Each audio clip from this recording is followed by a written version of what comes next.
hatutayapuuza na hatutapunguza utashi wa kisiasa kwenye kuyashughulikia. Ndugu wafanyakazi, risala yenu imegusia suala la uhuru wa kuunda vyama au na kusajili vyama vya wafanyakazi. Kama mnavyofahamu, serikali imeridhia mkataba wa Shirika la Kazi Duniani namba 87 wa mwaka 1948 na tunawajibika kuheshimu matakwa ya mkataba huo ya uhuru wa wafanyakazi kujumuika. Kwa kulitambua hili, serikali kupitia Sheria ya Ajira na Uhusiano Kazini sura 336 haijaweka masharti yanayozuia usajili wa chama katika maeneo na sekta ambazo tayari kuna vyama vimesajiliwa. Lakini hapa nataka nitoe rai kwa vyama vya wafanyakazi kuendelea kutoa huduma na kusimamia kikamilifu maslahi ya wanachama wenu ili kuwaepusha na ushawishi wa namna yoyote ile unaweza kuwasababishia kujitoa kwenye vyama vyao na kuunda vyama vingine, kwani umoja ni nguvu na utengano ni udhaifu. Lakini mkataba ule na sheria ya serikali tunasema uundwaji wa vyama vya wafanyakazi hautaingiliwa na chombo chochote, iwe sekta binafsi au serikali, watajiunda kwa hiari. Kwa nizungumze na wale ambao wanashawishi sehemu za kazi uundwaji wa vyama vingine vya wafanyakazi pale kwenye vyama vya wafanyakazi, hebu liangaliwe vizuri.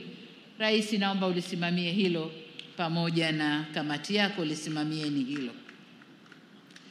Ndugu zangu, kuhusu makato ya kodi kwenye posho mbalimbali, kama ilivyoelezwa, serikali itakaa na taasisi husika na kufanya uchambuzi na tathmini ya kodi hizo.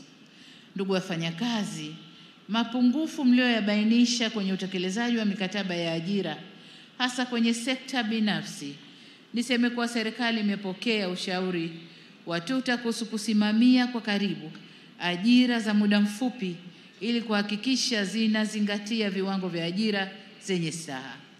Hivyo ninaagiza wizara zinazohusika ziendelee kusimamia kamilifu eneo hili ili wafanyakazi na serikali tuendelee kunufaika na utekelezaji wa mikataba hiyo. Pamoja na hayo, sina budi kusema kuwa ni muhimu tukafahamu kuwa ajira za mikataba mifupi haziepukiki katika mawanda ya kazi.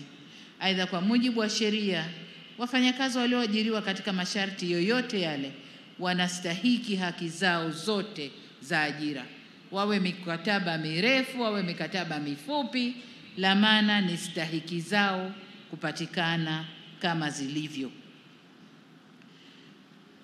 Mmegusia swala la bima ya afya, na hapa nataka niseme kuwa sheria ya bima ya afya kwa wote sura 161 ilitungwa na kuanza kutekelezwa mwezi Agosti mwaka jana 2024 kwa baadhi ya vifungu.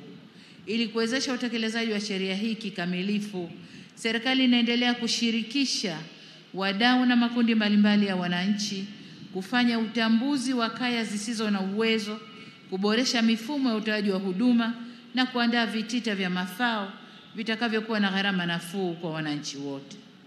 Kwa wakati huu, serikali inawasihi wastaafu katika sekta binafsi kujiunga na huduma za bima ya afya kupitia vifurushi vinavyotolewa na Mfuko wa Taifa wa Bima ya Afya NHIF na Mfuko wa Afya ya Jamii CHF wakati wakisubiri